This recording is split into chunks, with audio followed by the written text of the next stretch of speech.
Microphone check, 1, 2, what is this? It's the 5'7" assassin in the podcast business. I am your host, Rohan Patra, the rap music plug at your service. Here we are again at the end of a rainbow. In 2022, roughly 49,000 songs were uploaded to Spotify each and every day. Therefore, amidst a flurry of music releasing to listeners on a daily, being able to command the attention of a listener in this day and age is very tough.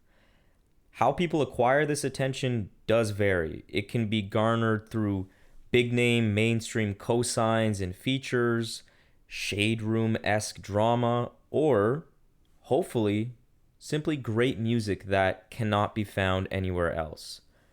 The latter category is where Kenny Segal, today's guest, firmly falls under. Kenny's one-of-one style has enchanted listeners for over a decade, creating soundscapes for some of rap's most interesting voices in Rap Ferreira, Self Jupiter, Serengeti, and most recently, Billy Woods.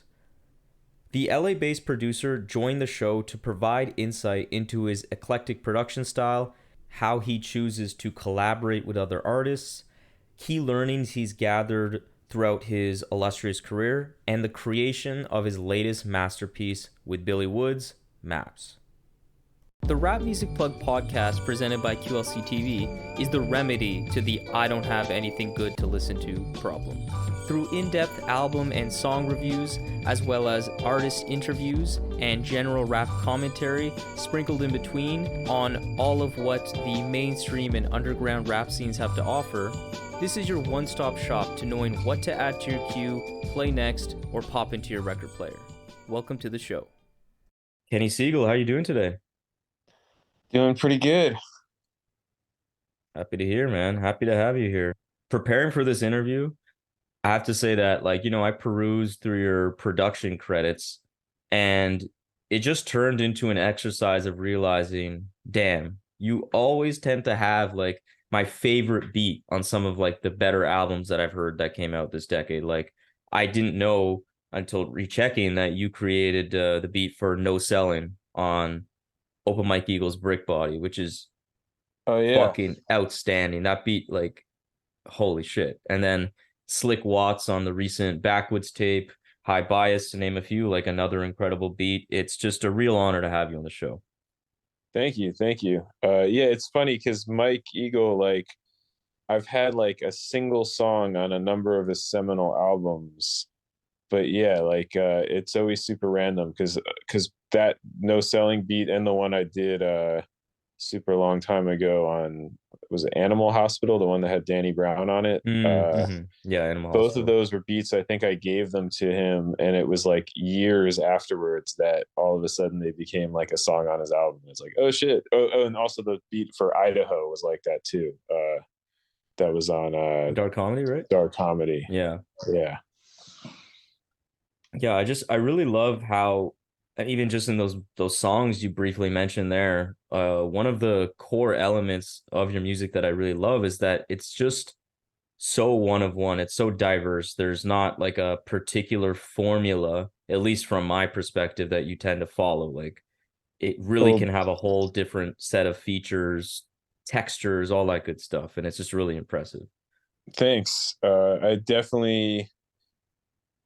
I don't always go around I don't sit around saying oh, let's do something totally different every day. But I definitely I just get bored so easily doing the same thing. So I'm constantly switching things up, I think, both quickly, but also slowly evolving what I'm doing as well over time. So, yeah. Right. And so I'm curious to start, what was your journey to get here, in terms of the fact that, you seem to be clearly a fan of and consume and create music that is outside of hip hop too. It's a very eclectic taste you seem to have. So what kind of music were you inspired by when you were younger, and how did the move to producing music yourself actually come to be?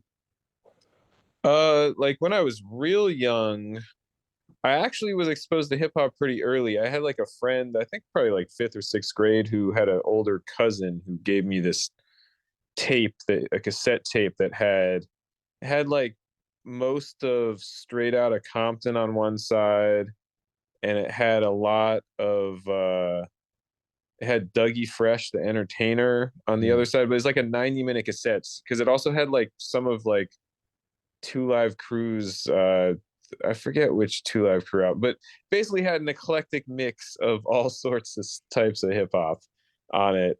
So I was exposed to that pretty early on. But yeah, in high school I was really into like industrial, like Nine Inch Nails, Oh, nice. but also like more like weird stuff like KMFDM. And then I got into the rave scene kind of through the electronic industrial stuff, or actually really how I got into to electronic music was, this is gonna date me. Back in the day, there was the CD things, the BMG, where you could get like 12 CDs for a penny each, Oh, and it okay. was in like every magazine and comic book. They had ads for this thing, and it was kind of like it wasn't a scam, but the whole thing was, then it was mail order. This is all like pre-internet or like early internet days. So you would order it from the magazine, you get a bunch of these CDs, and they'd all be a penny.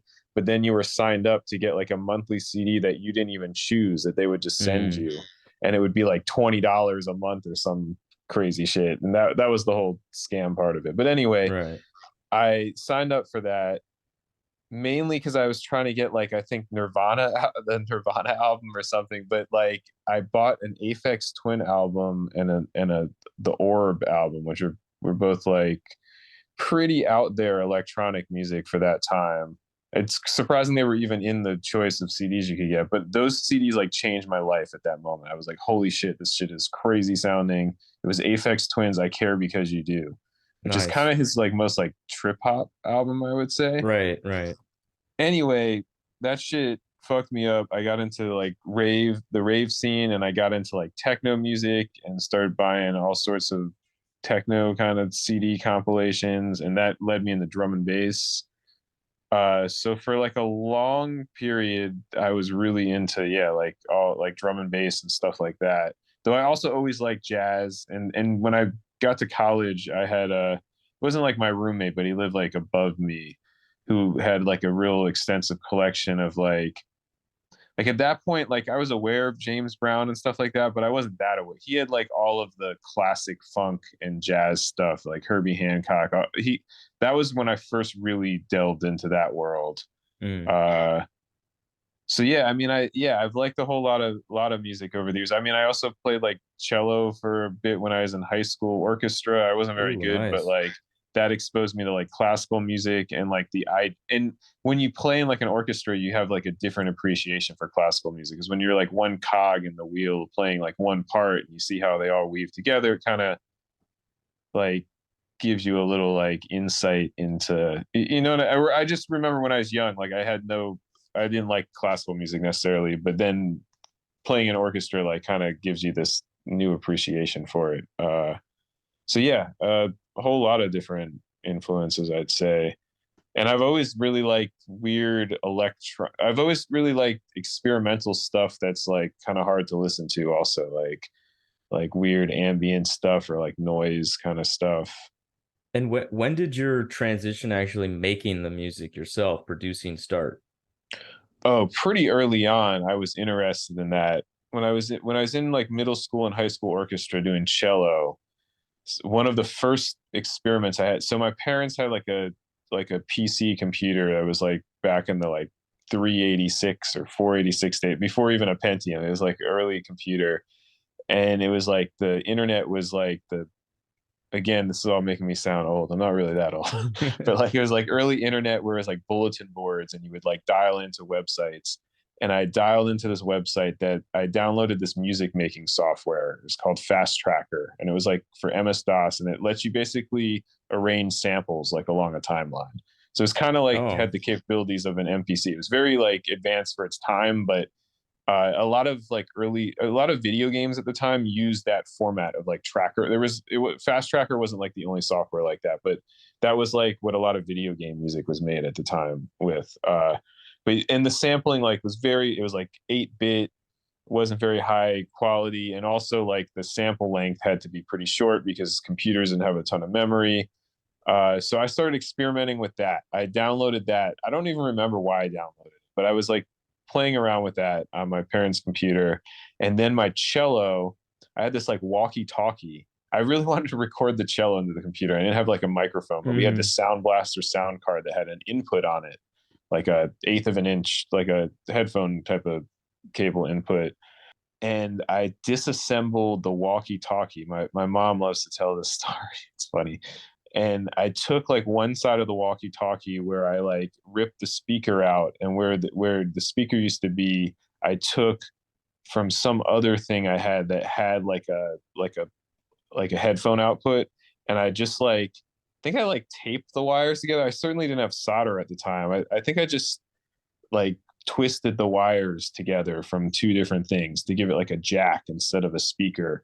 And then I taped the other walkie-talkie to the cello, and I like taped it so it was always in the transmitting position. So I would basically transmit the cello from the walkie-talkie to the other one that was then hooked into a cable that I could hook into the sound card. And I was recording my cello into Fast Tracker to try and make like a song. And that was Yeah. probably like my very earliest experiments with like music. Man, you really sounded like you were quite handy and had I a sound more real. handy than I am because I gotta say, like, I've always had friends that were like back then I had this friend Kevin who was like my computer guru friend. He was like really putting together like taking apart computers and that type of stuff. And he actually had like a soldering iron, and like his dad was a mechanic, so he had all sorts of like a Dremel tool, like shit that Mhm. you definitely shouldn't have when you're in like ninth grade, probably.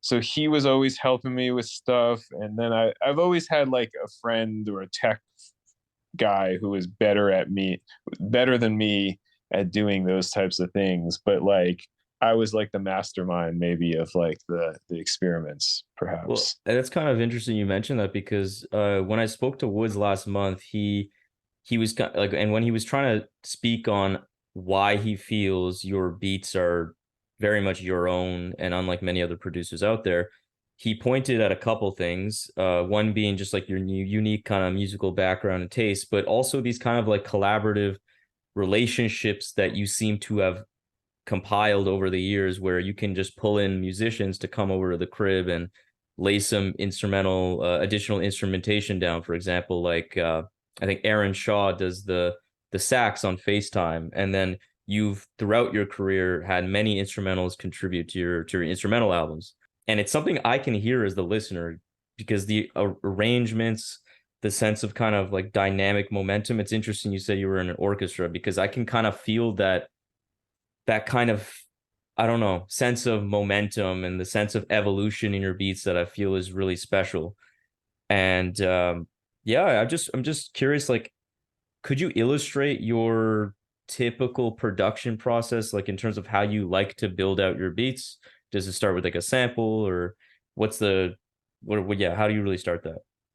So I typical is a hard thing to say because it's definitely shifted over the years. And I'm always trying to like not fall into some like I always do it this way. But a lot of times my beats definitely start with me arranging a few sounds that I think are interesting. And sometimes that might be melodic first, sometimes it's drums first. That's highly variable over the years. And often whatever that initial sound, let's say it is drums, Mm-hmm. more often than not, if I'm like, let's make some cool drums, then find something to go over top of it. By the time whatever that is turns into whatever it's gonna be, probably whatever those initial drums I made have nothing to do with the song anymore. Like, because Mm. I'm a big believer in like having the right things. Just throwing things on top of each other doesn't really interest me that much. Like, even if they sound good together, like I want the like I try and spend a lot of time like getting the right sounds to be on top of each other. If that makes sense. No, it does. But yes, a lot of times it starts off kind of like almost like a collage of a couple sounds that I think sound cool together, and then like there's like a moment where I'll often create a lot of those. Like I'll have like 10 or 15 of those bubbling around, or maybe even more. And then there'll be a day where like my homie Ryan Crosby comes by, and I like load up a couple things while he has his guitar up, and he just like gives some hot takes on a couple things. Or maybe Carmack comes by and I do the same thing on a few things while he's playing Rhodes. Like, so I'll start building up some extra like things on top of them. And then there's like a moment where I'll like go back through them and kind of like do another like, what's my hot take on whether this is like these sounds sound good together, or I'll throw in a new sound into the mix, or I'll delete all the old drums because they weren't don't sound good with that melodic sound, and do new drums. And like there'll be a couple like revision days often on top of it, but then at that point maybe it's good enough that it's an idea that I send to a vocalist and they hear it, and that often sets off a whole new journey for the beat, because depending on what they hear in the song and like what they do, I might be like, oh shit, I'm gonna scrap everything except for just the Mhm. melody, or I'm gonna scrap everything but these drums, like, and make it something different. So yeah, it's often like a pretty long journey, from whatever the initial creation is to what you actually hear, even if it's like sounds simple. Like a lot of things have happened along the way. Moving past how you kind of start and build out the beat, like one thing I'm curious about specifically is from a producer's perspective, something that came up in the last episode I did with Stick Figure and the expert. Stick Figure, someone who's frequently collaborated with Conductor Williams, very, very dope producer. He was speaking on the fact that when he works with Conductor, something that Conductor always kind of like exudes and embodies when he produces that is that he kind of knows a beats or a song is good based on the feel. Like he's a big feels guy. And I found that an interesting idea to discuss with you because whether you're kind of chopping a sample or playing back a piece of music you created, what is it that you're most focused on? Is it the texture you're looking for to see like, oh, is that texture feel right? Is the emotional feel that kind of like what Conductor was saying? Like, what's that key thing you're looking for when determining if a beat kind of satisfies what you had in mind?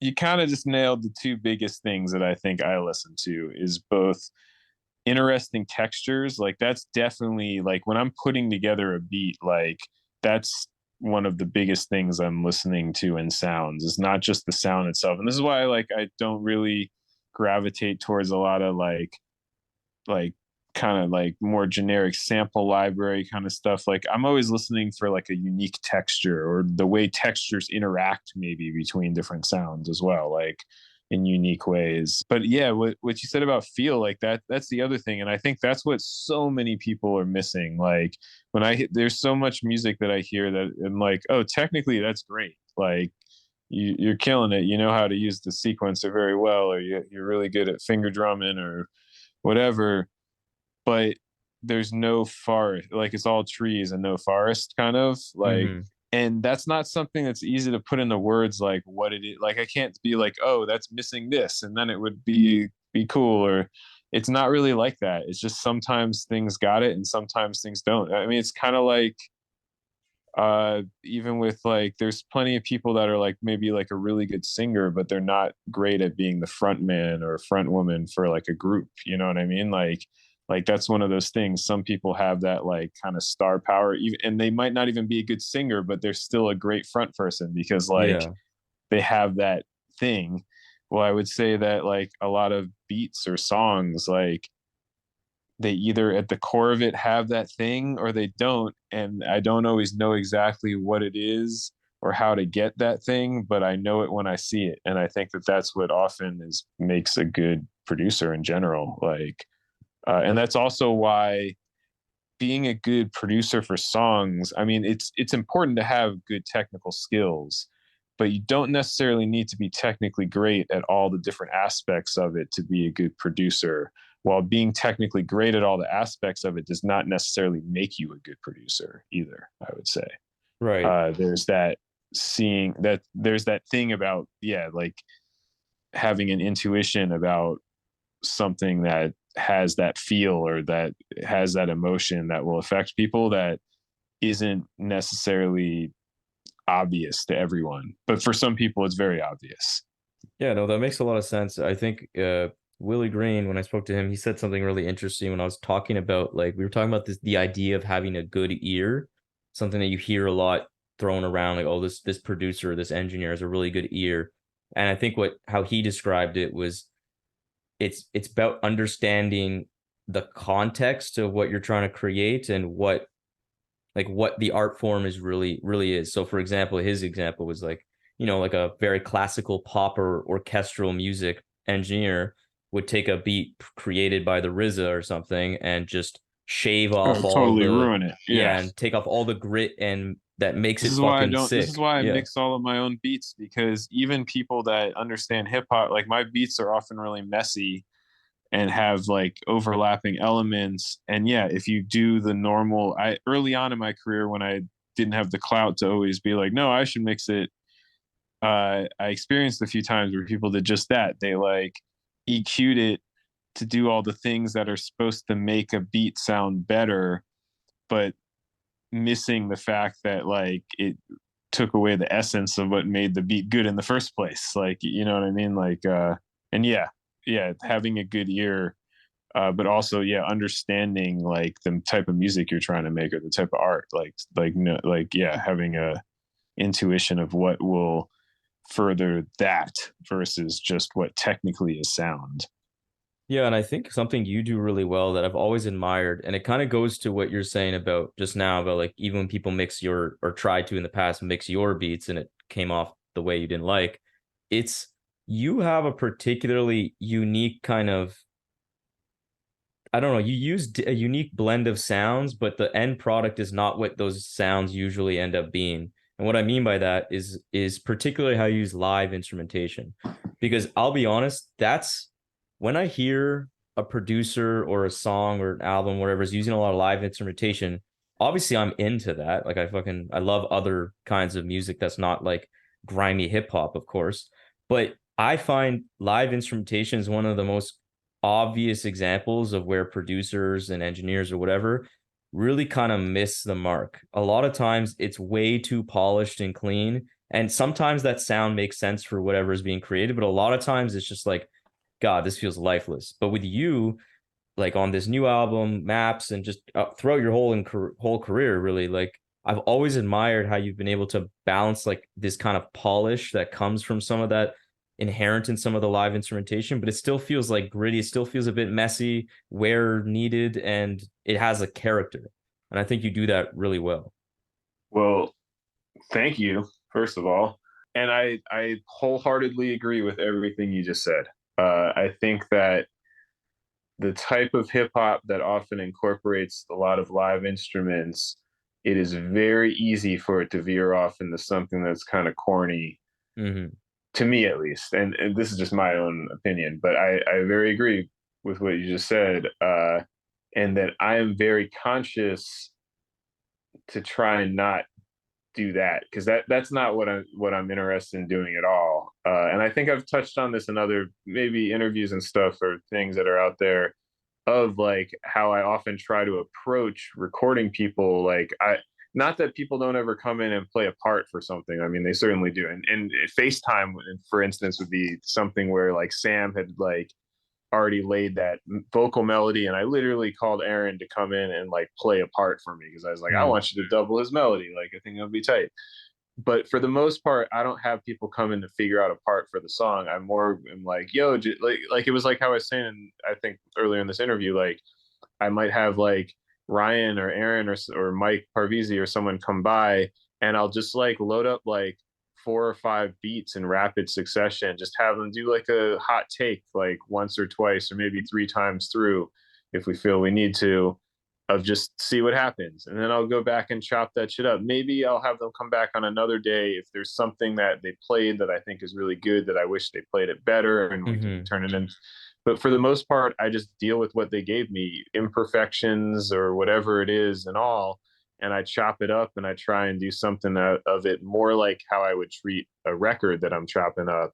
And I know that that's part of the formula of how I make it sound the way I do, but I don't think that's all of it either. I think it's also working with the right people. Like, I know a lot of very talented musicians, like, but you see the same names over and over again on my stuff, and I don't think my stuff sounds like the same thing over and over again either. But I use those people because they're we have a rapport, and they understand the type of stuff that goes good on like they have the same type of intuitions that I have, I think, and it helps us get there easily and quickly. But yeah, I agree with you that it's very easy, yeah, to throw live instruments on top of like a jazzy hip hop beat and find yourself into some territory that's like, look, it's all stuff that I would like to listen to. Like, I also don't want to come off like I'm dissing like a lot of like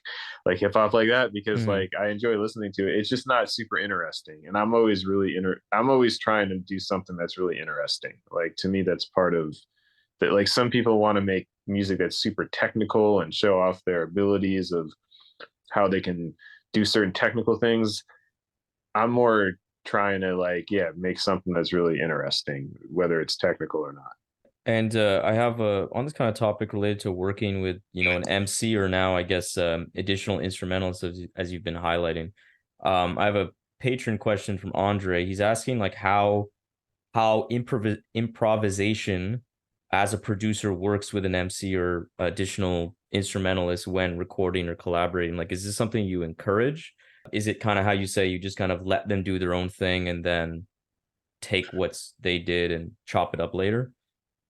So that's actually a good question. It's a balance, to be honest, and this is part of being a producer. This is part of the skill of being a producer, I think, is you always want to get the best performance out of the artist, whether it's the someone coming in to play a instrument on my beat, or whether it's the vocalist or whatever.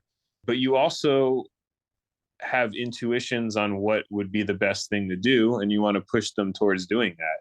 So for each person, I'd say it's different, my approach, because they're different people, and I try to read the room and like see what is the most effective thing. When it comes to instruments, a lot of times I do have some, I mean, when I'm just having someone like that I trust, that I collaborate with like a lot, doing like some hot takes on things, often like I'm like, do whatever. But then as they're playing, like, let's say like Ryan's playing through and he hits on some little thing, I'm like, yo, no, stop, just do that again, keep on, riff on that, do that for like the next 2 minutes, let's do a whole pass of that, like, or something like that. And then as he's doing it, I might be like, you're almost there, like take out 3 notes, it's too complicated still, like, or something. Mm-hmm. Like, I give direction as we move towards something.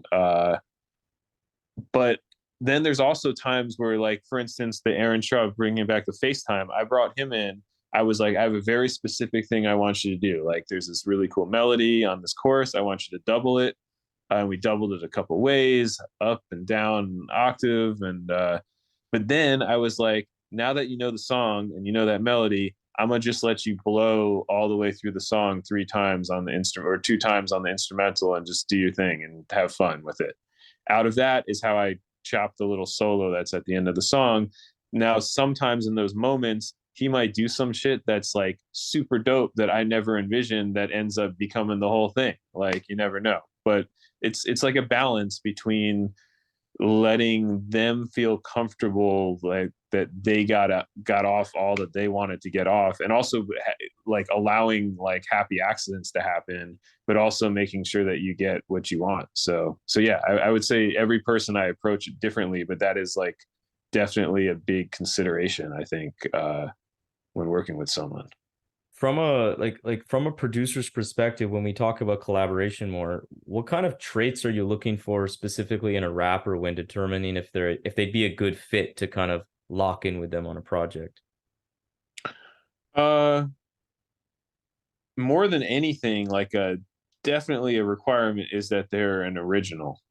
Like, I've been super lucky because I've worked with so many original people. Like, and by original I mean, like, for instance, after I did So the Flies Don't Come with Rory, with uh tons of rappers that all sounded like Rory all hit me up Mm-hmm. wanting to work on stuff.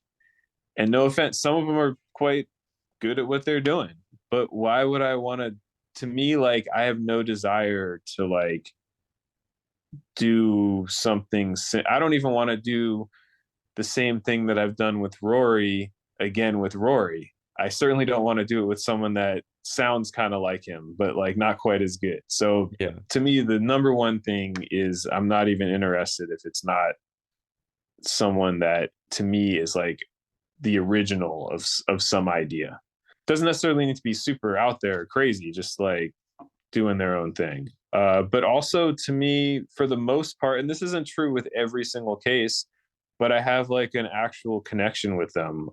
I've done very few projects with people that I didn't know personally before we, not necessarily like best friends or anything, but like I knew them from various avenues before we started working on something. And then obviously for me, like I hear something in different people, and it's not always what you'd expect. It's not like, oh, he raps really dope, or he, like sometimes I'm like, oh, I could hear what you're doing. I have this weird idea of some electronic thing that I'm trying to do, and I think the way that, even though you're a rapper, the way you sang on that one song might be interesting on the idea that like it's can sometimes be very random things, or it can just be like happenstance that like the right person hits me up at the right time and I just happen to have the right song for that thing. Like to me, although I turn down most people that hit me up to do stuff, I would say it's not because I'm like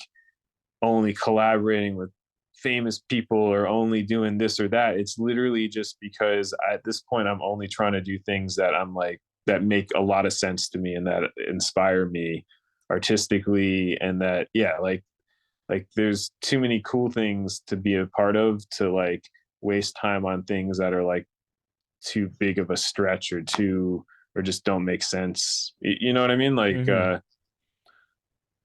but yeah, originality is definitely probably the biggest thing.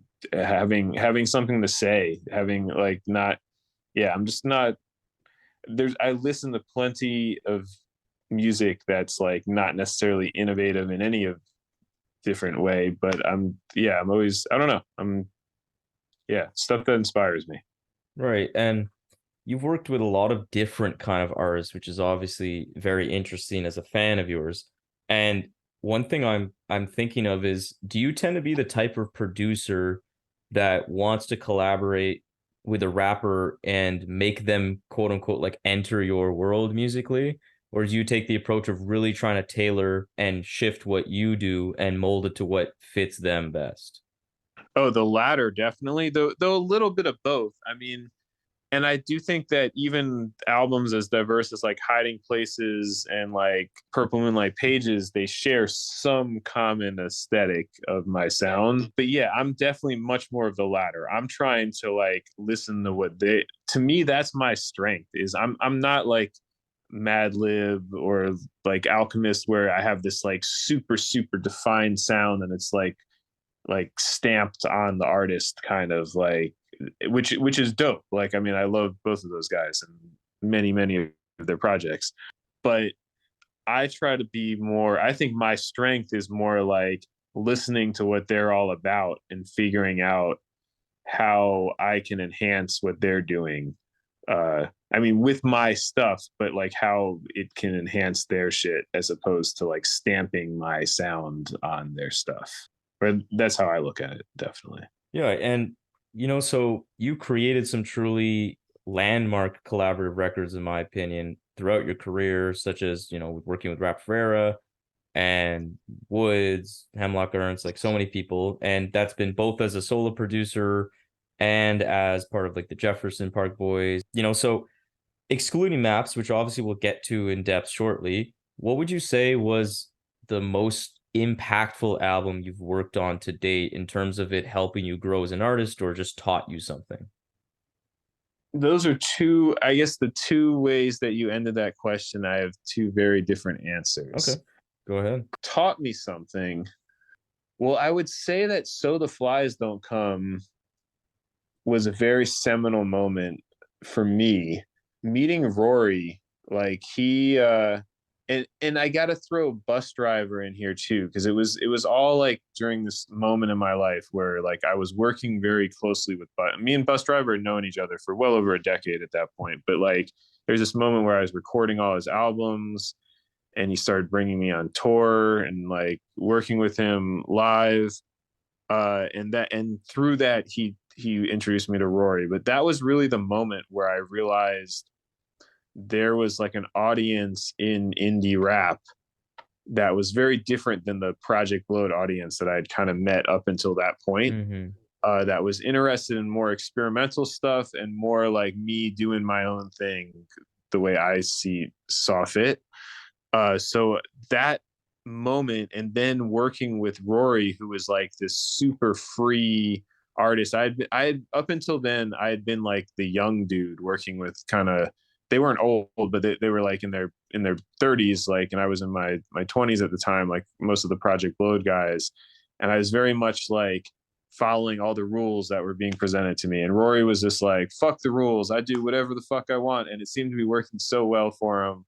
And like that was super inspiring to me. And then making that album with him where there was beats on there that I never would have even presented to like Ab or any of the other people I was working with at the time, and seeing how he was transforming these things into like such cool stuff. And like I don't know, that there was, it definitely like that opened my mind to like a whole lot of possibilities and a lot of artistic growth, and kind of sparked everything that happened after that. Was really like me slowly reacting to all the lessons that I learned over that like time period, like right around then. Yeah, because like even Hiding Places, like, and that Hiding Places was kind of a seminal moment too, in that that was the first moment when we were working on that.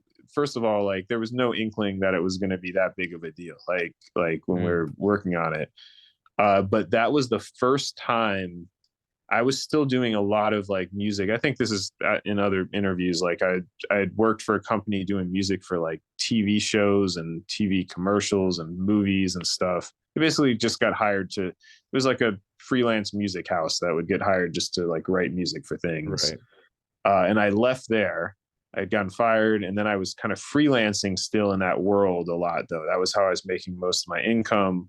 And Hiding Places was the first time where I was like, once we were like halfway through with it, I was like, this album is really good. I really need to focus on this. I'm going to like turn down work. At that time, I was still like, I'd be working on a hip hop stuff, and then I'd get like a call to be doing stuff for some various like freelance gig, and I would drop everything and I would work on the freelance gig, and then I'd come back to the hip hop stuff when I could, like, basically. And that was the first time where I was like, for the next like 3 months, I'm going to turn down all freelance work and like tell everyone I'm not available, it's kind of a risky thing when Right, you definitely. do freelance stuff. Like people don't call you back too many times, like after that. And I basically went all in on that album about halfway through, and was like, I really think like I'm in this zone and I know what I'm doing. I gotta like, so that, and then having that pay off was this like big life lesson also, where I was like, oh shit, I need to bet on myself. And I still do the occasional freelance gig, but now I do it when it lines up and makes sense. And if I'm working on stuff, like last year, I think I barely did any freelance gigs because I was working on 4 different albums the whole year between Maps and the other things that have yet to come out. So yeah, that was also like a big moment of artistic growth. And then I would also say that the last one, sorry, I made this question I think more complicated than it was No, this is supposed to great. be. Exactly what I was curious about. The last one would be Purple Moonlight Pages, and I guess Maps too. In that those two, I feel like are thesis statement. Purple Moonlight Pages in particular was all of the ideas that I had been kind of developing. Because every album you learn lessons with everything you do. You learn lessons. That's what I love about music in general. Is that even when you've been doing it for 20 years, I still feel like a noob learning new things all the time. And every project you gain experience and you gain lessons, and you say, oh, I'm never going to do that again, or I am going to do that again. Purple Moonlight Pages to me was like it was like my master's thesis of like all of the techniques, all of the ideas that like now I'm articulating how I do live instrumentation and shit, but all of that's like a journey and a process to figure out how to do that the way you do it. And that was the album where I was like, I've learned all these lessons and I executed them all like really well to me. Like there's no like regrets. Like often there's Right. always something I can point out to it on an album where I'm like, oh man, I wish I had done that better. I wish I had done this. Like that's one where I'm like, oh, we did it. Like we did it. I did it all correctly, and it all came out the way I wanted it to. So that was also, I would say, like a moment, maybe not artistic growth. Well, yeah, artistic growth, but different than those other ones in that they sparked artistic growth. This one was like the culmination of that artistic growth, I think. Yeah, I mean, I think even like as a what do you call it? As a listener, I feel So the Flies Don't Come from my perspective. I was on Rory, I think. All right, no, I was on Rory. Like when things that happened at Day and Night, that was the first time I had heard him, and since then I was a big fan. So that's 2012 or no, I think that's Yeah, something 2013. like, yeah, I think, yeah. And so when Solar Flies Don't Come, I was up on him and I heard the album as it dropped and I was floored. That was definitely my favorite Rory related project at the time. And I think for me that just opened up my kind of what you said. I like how you put it. Like it really made me think like, damn, like you don't need to follow rules. Like what are rules? Like why? And it just made me question a lot of like preconceived notions I had about music. And it also kind of just introduced me to a kind of an ecosystem of rap that I feel has definitely developed even further than it was there. But it was a really good like gateway into that kind of music. And it Yeah, was also and to just give amazing. credit where Yeah. credit is due, like that lane did exist before Rory. I mean, that's really what 100%. Bus Driver and artists like that were doing even before that. But Rory kind of brought that lane from the like back in the day indie hip hop into present day hip hop. I think he was the Hmm. one that really like like followed that thread through, because otherwise that tradition might have like kind of burned out, like a lot of things from like early 2000s indie hip Hmm. hop are like slowly kind of like the flames are finally dying. And like yeah, like he brought that tradition like into the future with that whole era. Exactly. And so, in addition to collaborative projects you've made with vocalists, you've also released very good instrumental records as well, such as Indoors from 21 and Happy Little Trees from 2018, which I will call out because Woods has mentioned this a few times. Is just he always is consistently raving about how Oh, Happy Little he loves Trees that is album. yeah, is this like the uh literally his he favorite shit. he has a couple personal reasons why he loves that album, but also I love that album too. I will say this: sometimes I don't think it's the one of the top hip hop instrumental albums, just because to me that album is barely a hip hop album. I think it is a dope instrumental album, and Mm, sometimes he says it's like the top five instrumental albums. Sometimes I've seen him say the top five hip hop instrumental albums, and that always makes me a little uncomfortable because I'm like, I don't think Happy Little Trees, and I don't want to compare it to like Madlib's like Blue Note or like album or like introducing or stuff like that. instrumentals or Yeah. introducing, because I don't think it even like I think it's just a different type of album to me. But I Right. love that album. Like No, yeah. definitely, and yes, Woods definitely he loves that album. I believe his son will only sleep when that Hmm. album is playing is one of the reasons why it's so high up on his list. Oh, that's beautiful. I've told him one day when his son is older, I'm going to gift him one of my remaining copies of it on vinyl. Oh, that'd be very sweet. That'd be very sweet. Yeah. And so I'm wondering like what do you feel is that you get out of producing a true blue instrumental only album that you maybe don't get out of working on a collaborative project with another vocalist? Like so in other words, like Well, is there something it unlocks in your artistry or gives you space that you don't have otherwise? no, it gives me a lot of heartburn and extra work.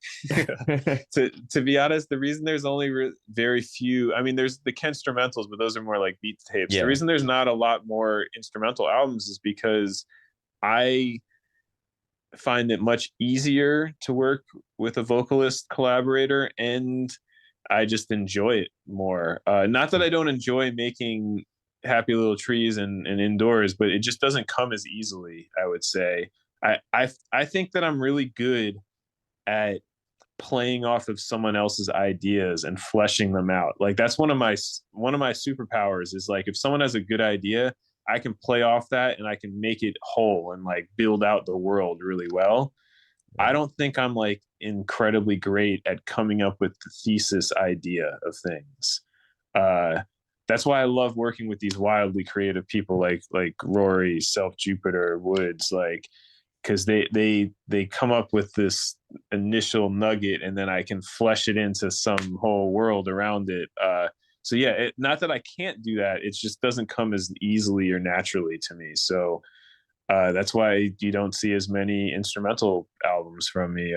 Normally, an instrumental album happens when there's enough, like, there's certain beat ideas that obviously should be a more of like a rap song. There's not like a ton of meat on the bone. But then Mm-hmm. there's sometimes I have beats that like I realize that there's a lot of stuff. Like in fact, if As the Crow Flies hadn't happened, that would definitely be like a beat like that beat. There's like a 4-minute version of it, like with more things that happen than what you hear on the record.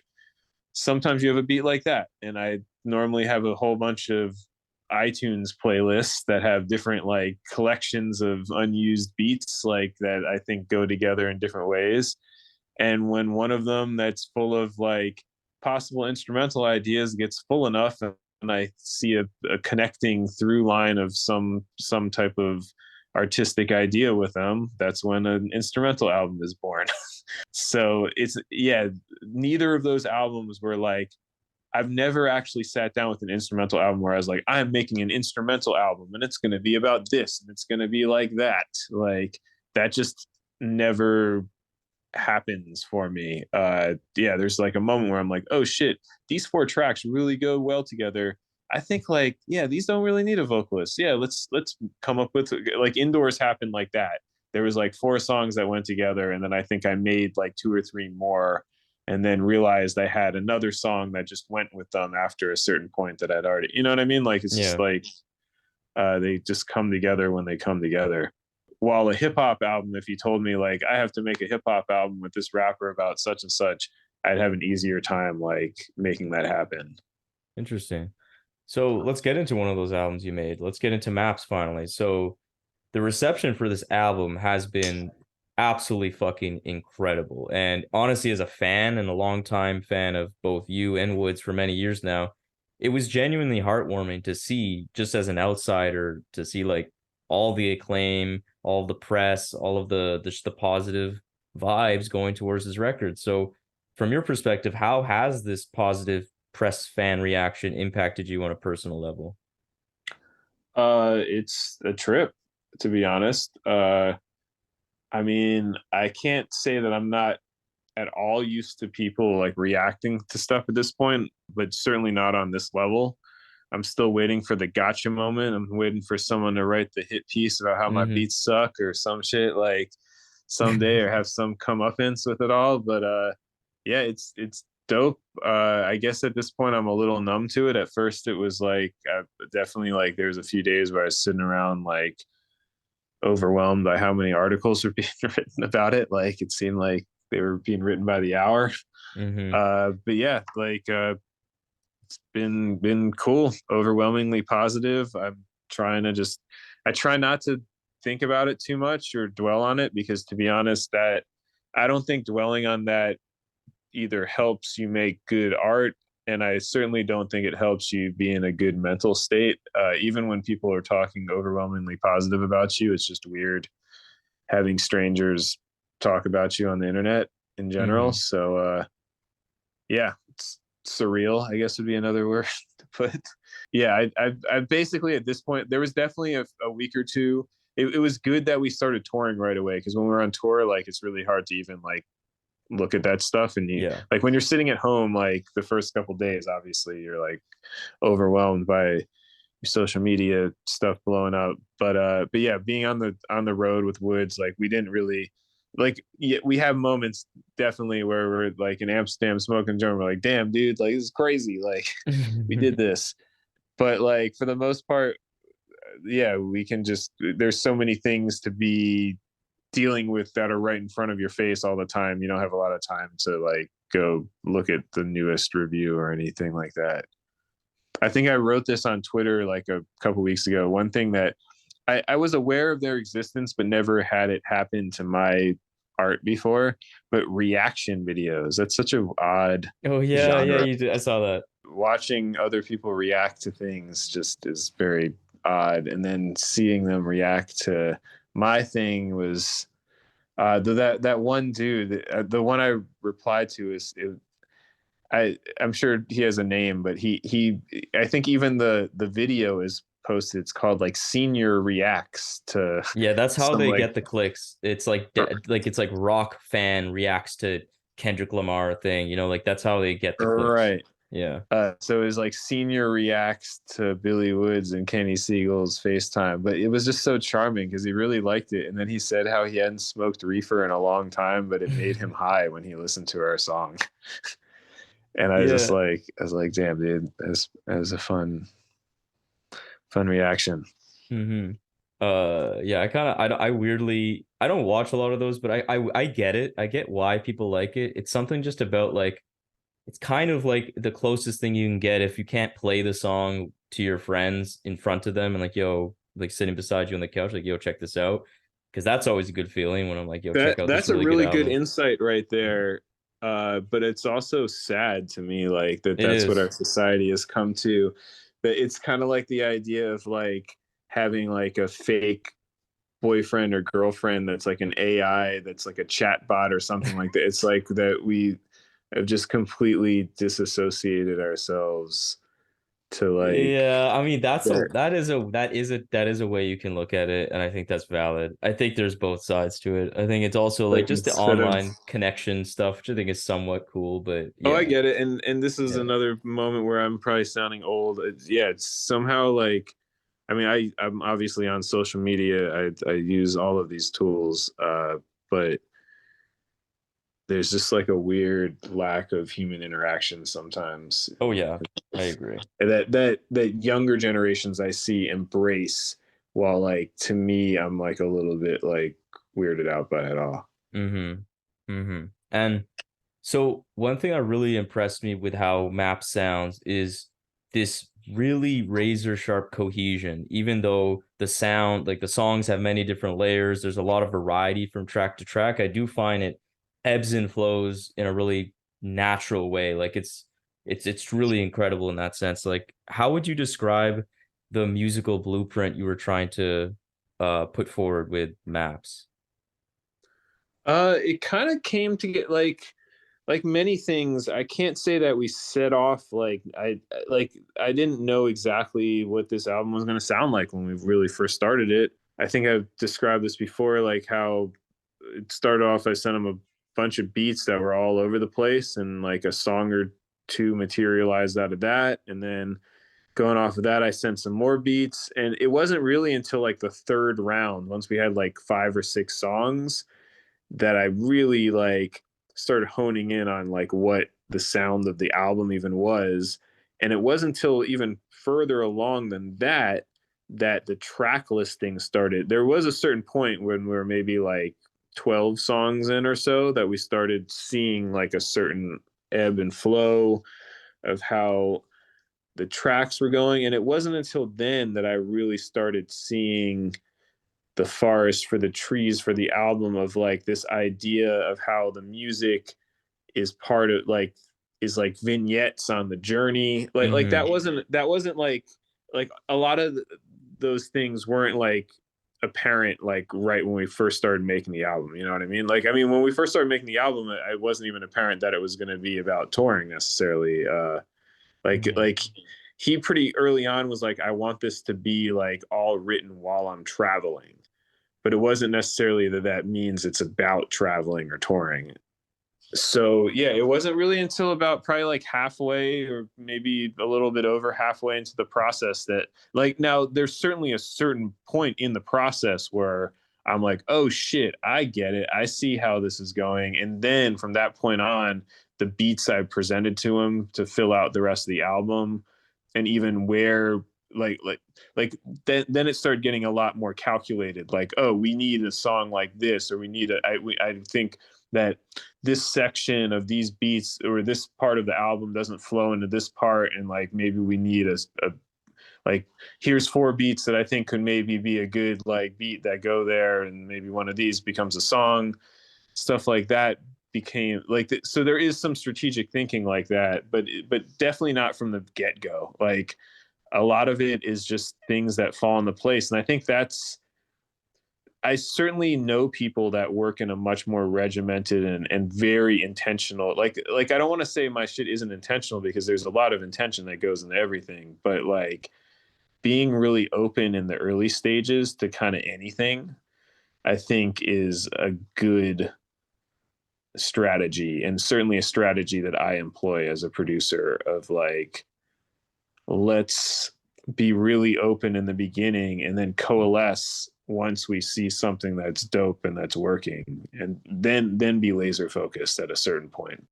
I think that idea of being open is really cool because I imagine, as you did say, Woods, the only thing he really kind of concretely said before the process really kicked off was like, I want to write this while touring. And as you said, it doesn't mean the album is about touring now by definition.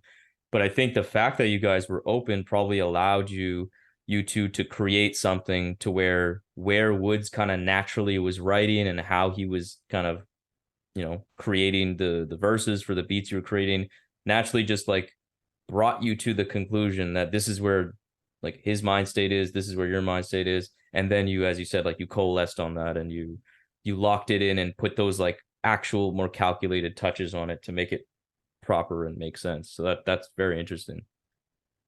Yeah, I mean, it's kind of like, I mean, it's funny because this whole interview, I don't know if anyone will be able to see this because there's no video, but like he has the painting from Happy Little Trees as his background behind him.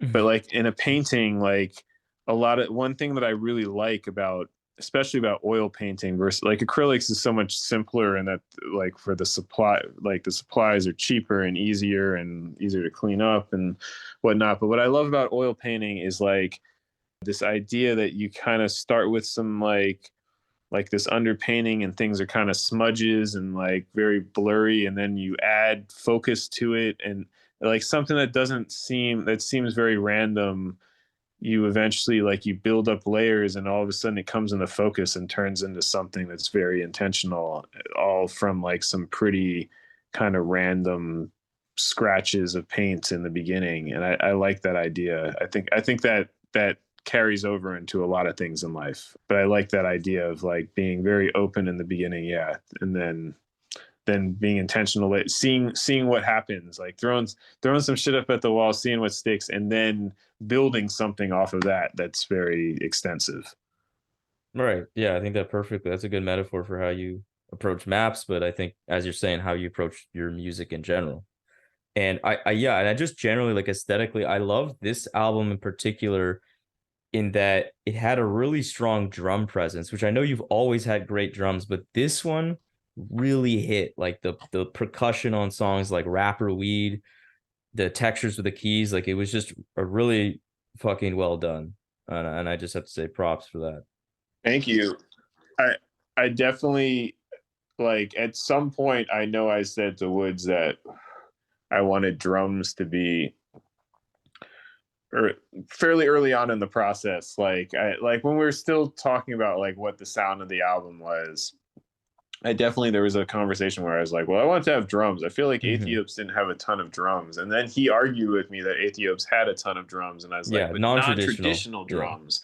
Then we had this whole discussion about drums between us. But I know that happened early on. And that was definitely something I was thinking about, not like the guiding force necessarily, but definitely like it's cool when people pick up on things like that, because you're like, oh shit, like that really did happen. Like you really and shout out Preservation, like Aethiops has amazing drums. I just meant like not like Yeah, drum yeah. Like break this one kind of had drums a lot for of the that. most Yeah. part. And in fact, being on the tour where we play some songs off Aethiops in church, man, like the way those beats hit sometimes on the sound system Mm-hmm. sound super fucking dope. It gives you a whole new appreciation. It's same with I mean, the same thing happened to me for Hiding Places, which I've obviously listened to Hiding Places plenty of times, but doing the live shows and hearing them on a loud sound system, I'm like, oh shit, Now I remember why people love this Yeah, shit I so think much. Like, I saw like hiding like I sometimes. saw Woods perform I think solo in Toronto in October last year.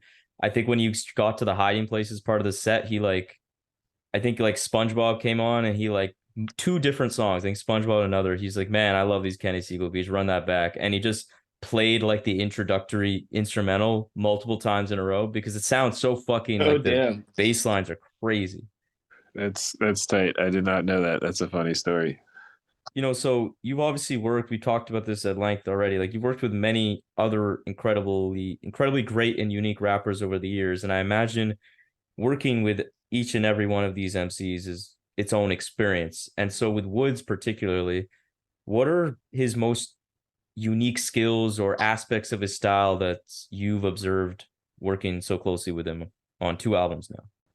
Well, two things. First of all, Woods raps on beats like no one else would. Like, which I find that very very fun and interesting, often genius, sometimes perplexing. Certainly when we first started working on hiding places, sometimes when he would send me the vocals of things, because I was not super well versed in Woods's back catalog when we first started working on hiding places. I would be perplexed by how he would come on some of the beats, like the rhythms of his cadence. I was like, that is not at all how I heard that shit. But it sounds dope, but like not at all how I heard it.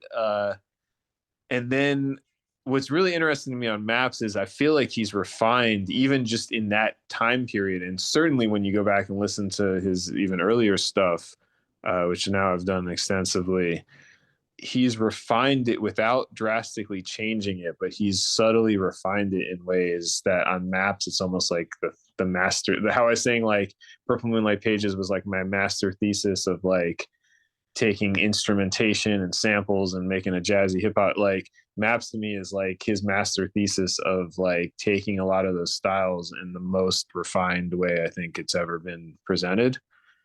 So the other thing though is that he is one of those people that is so good at the multiple layers of, even when you don't know what he's talking about, his lyrics paint pictures that feel like movie scenes often. And then when you start learning what he's talking about, you're like, oh, fucking shit.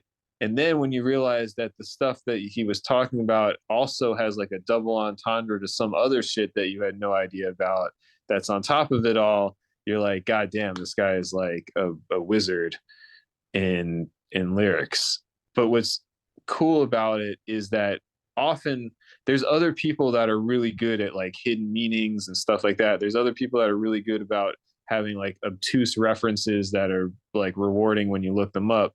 But combining that with like these accessible one-liners, or even if you don't know what he's talking about, like these feelings and painting these pictures where almost anyone, there's so many levels to enjoy it on. And I think that that's one thing that people are just starting to catch up on with Woods, that's very unique. Like that skill set is not something like there's other people that are masters at any one of those three things, or maybe even two out of the three, but all three at the same time is a Yeah, rare exactly. I thing. think something I've likened his lyrical style to be is just very slippery in the sense that I find, like you said, he can say multiple things in a verse, like some multiple different kind of ideas, but then which a lot of rappers do. Like I guess you could call it like more tangential style or like free association type rap style, which again other rappers have done in the past and done it very well.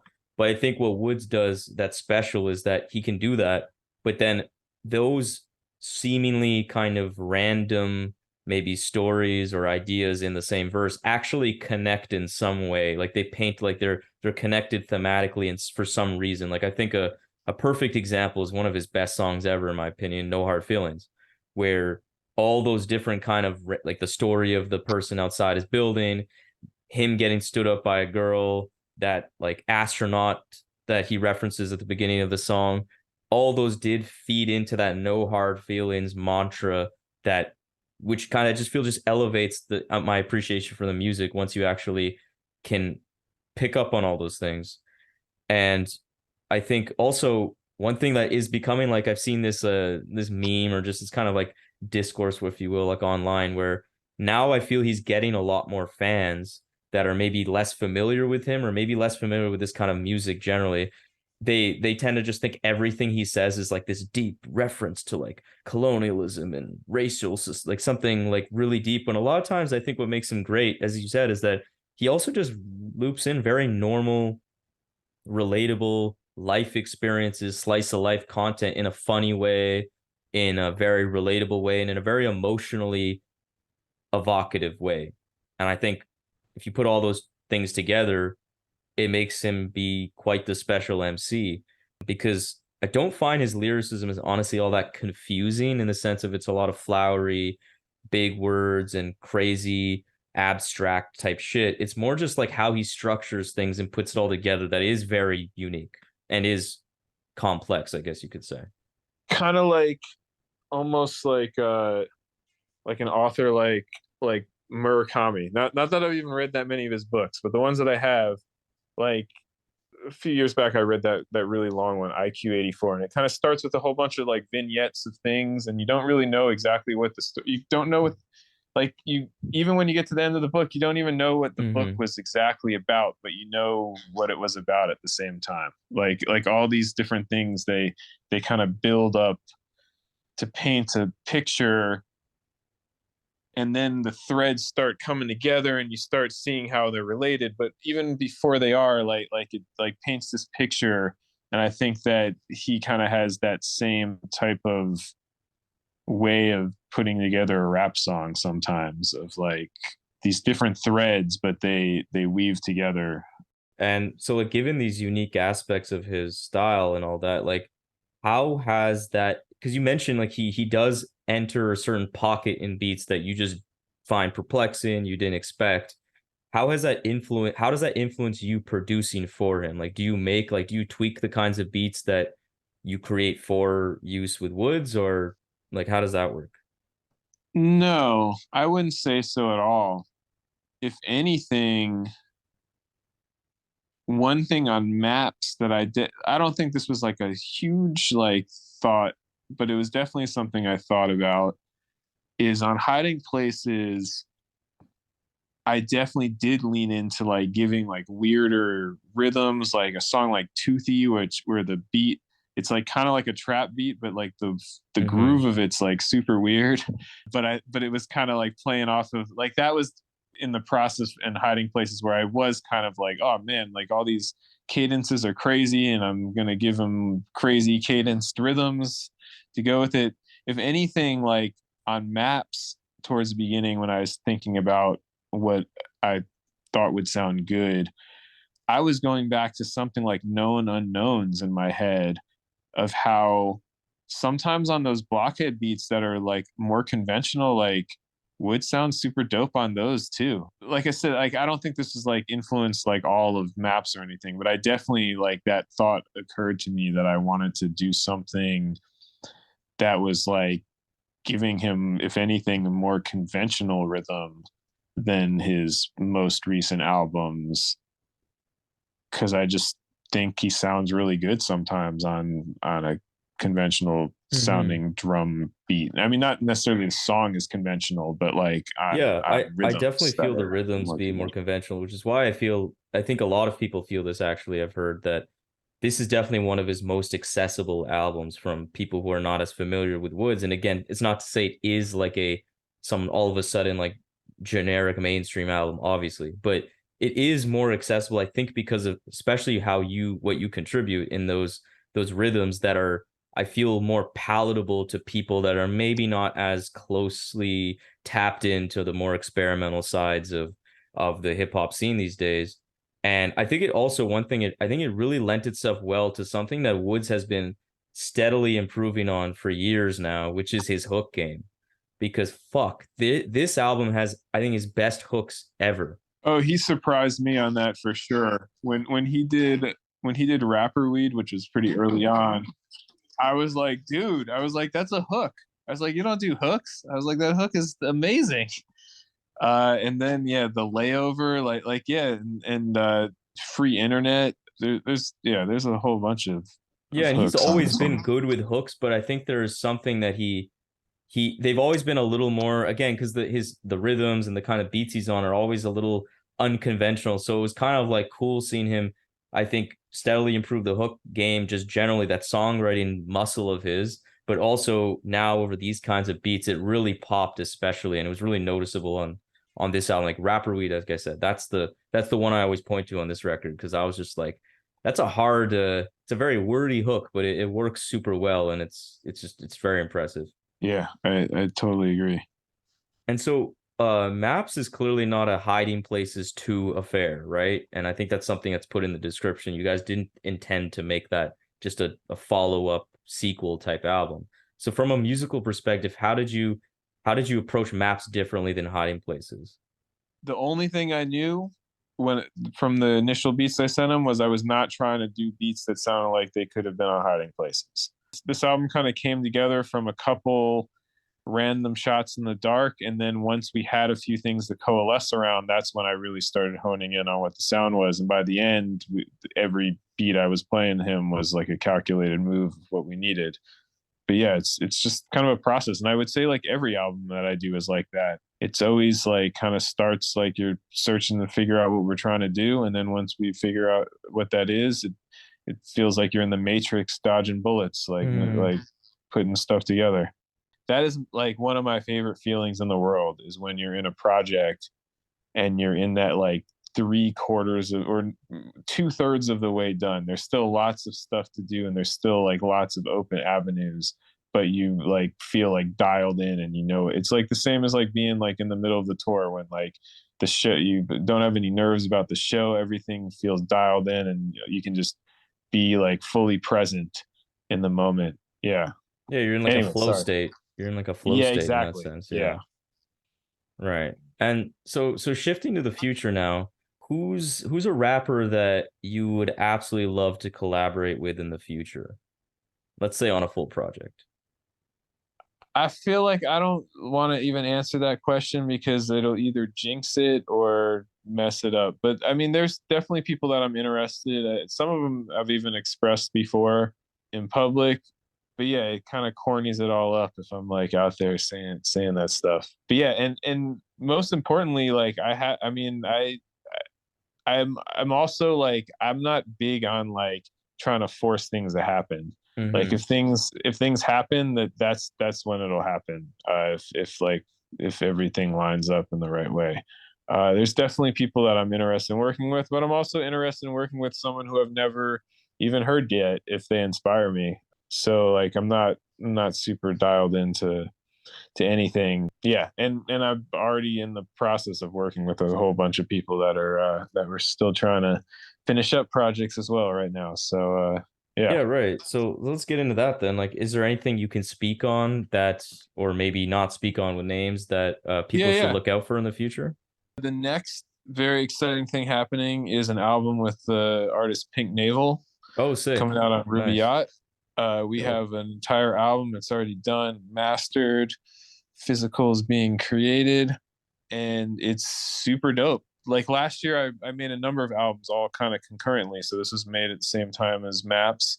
Very different sounds, but equally to me exciting beats. And Dev is killing it on this album. Dev, Dev was already an amazing artist, but they definitely grew a whole ton on this project as well. It's kind of about video games, this album, but it's not like a your typical album about video games at all. And what's also exciting about it is that I made a video game myself. That's been one of my new hobbies is Oh, coding, wow. and we have a game that it's like a companion to the album. It's like like there you don't need one or the other to enjoy each other, but it's like if anyone's into like Slay the Spire, it's like a card battling game, but all based on Rubaiyat characters. You play as like me, Pink Navel, Rat Ferreira, That's SB the sick. Moor, and then you have like cards that let you like there's different stances. There's like wordsmith stance when you're an MC and you have a rhyme book, and cards let you like write rhymes in your rhyme book and then drop albums that are like attacks based on how many pages are written in your rhyme book. And then you have like beatsmith stance where you have like a sampler, and like cards let you sample records onto the pads, and then the different pads are like attack, defend, and heal. And then you can like play a card that lets you make a beat so you can hit the pads and like execute your attacks. It's all like some nerdy hip That's hop very stuff. intricate. That sounds very Yeah, intricate. it's very intricate. I've made a ridiculous amount of content. There's over 100 cards. There's 4 characters, like 30 different monsters to defeat. A typical run, it's like a roguelike, so you start from the beginning every time. A typical run, if you get towards the end, takes about like 40 minutes or so. So it's definitely like it's like a real game. Like it's not some like rinky dink shit. But anyway, enough about the video game. I also have an album with the rapper Abstract Rude Nice. that we are getting close to the finish line on that one. Another totally different sound, definitely more of like a West Coast underground hip hop kind of vibe. Again, Ab killed it on this album. I'm very excited for people to hear it. We're still shopping that one around. So the Pink Navel one is probably like, I don't know if I have a firm release date, but it should be out by the end of summer, I think. So that Okay, one's cool. like actually happening fairly soon. The Abstract Rude thing, hopefully by the end of this year. I have an album with this really interesting jazz band called Human Error Club, based out of LA, that I'm producing an album for them. It's like a band, like an improvised band at that. So it's like a kind of a different type of producer role on this one. But that's like a really exciting project that's kind of bubbling. And then I have an album with this singer that one I don't know if I think I've already talked about it anyway. I can talk about it with the singer Benjamin Booker. He's the one that sang the Oh, hook on the sick. song Baby Steps. That's We have a whole album. interesting. This album is amazing. It's still being like shopped around and yada yada yada, but like whenever this comes out, this album is fucking amazing. It's really good. It's like nothing you've ever heard from me. Like think like walls of distorted guitars, but then with also some like Kenny Segal style beats, and it's like it's a really interesting sound that we came up with, very unique. Booker's a And the very songs, interesting vocalist too. I'm yeah, curious the about this. songs are super powerful. He's an amazing songwriter. Yeah, I don't know what to say. The album is super dope, and don't get scared by the walls of guitar because that's only on certain songs, but definitely like, yeah, it has a lot of tones and stuff that I hope that it fits into the canon of my stuff and that you can hear the Kenny Segal aesthetic a little bit, but it has a lot of tones that you've never heard from me at the same time on it. And yeah, like I said, he's another like one of those. I'm so blessed that I get to work with the people that I get to work with. He's another like one in a million kind of artist. Super unique voice, super unique songwriting. So yeah, and that's also sometime in the future. And then yeah, I think that's all the stuff I can talk about. Those are all like at least projects that are like close to the finish line. And then yeah, there's always new stuff bubbling as well. Yeah, I go crazy if I don't have things that I'm working on. I don't know. I like to keep a full plate. Well, it sounds like a really full plate. I'm so excited for all of these. Yeah, Pink Navel up next, and yeah, let me say this: like that one, I can't wait for people to hear it. I'm very excited for that. Well, I just want to say thank you for your work. First and foremost, just you truly are one of the best in the game right now, and I feel like your contributions to the game are just irreplaceable. So keep doing what you're doing. The impact is being felt, and thank you for coming on. Thank you. This is some powerfully kind words. Yeah, thank you very much. Hopefully I didn't ramble too much and shared something that's interesting to people. Still getting used to the fact that people want me to ramble on the podcasts and the radio. And no, you did very, very insightful stuff. Very interesting. Yeah, I'll leave it at that. Dope. Thank you so much. Have a good rest of the day. Hell yeah, you too. Peace. So there we have it. Another episode of the Rap Music Plug podcast presented by QLC TV. I hope this episode gave you some new perspectives and insights into what the greatest art form known to man in hip hop music has to offer. If you want to support the show in the most meaningful way possible, it would be my absolute honor to have you as a patron in the new Rap Music Plug podcast Patreon. Through this Patreon, you will be getting exclusive content such as bonus episodes, exclusive album recommendations, exclusive playlists, early access to episodes, and more. And above all, though, you will be able to support the show directly in a way that will not only justify the crazy amount of time I spend on this show already, but allow me to cover some of the expenses related to supporting all of these great artists that we cover on the show through the website, and will allow us to sustain and build on this amazing growth that the RMPP has experienced recently. So if you have any questions about any of the Patreon stuff, or just want to keep tabs on the show, interact with me on rap music and all the great stuff that we can talk about, follow me on Twitter and Instagram at rapmusicplugpod, or shoot me an email at qlctv.podcast@gmail.com. You can also rate and review the show on Apple Podcasts and subscribe on YouTube and Spotify as well. But that's enough self-promotion for this episode. I hope you enjoyed it. Peace.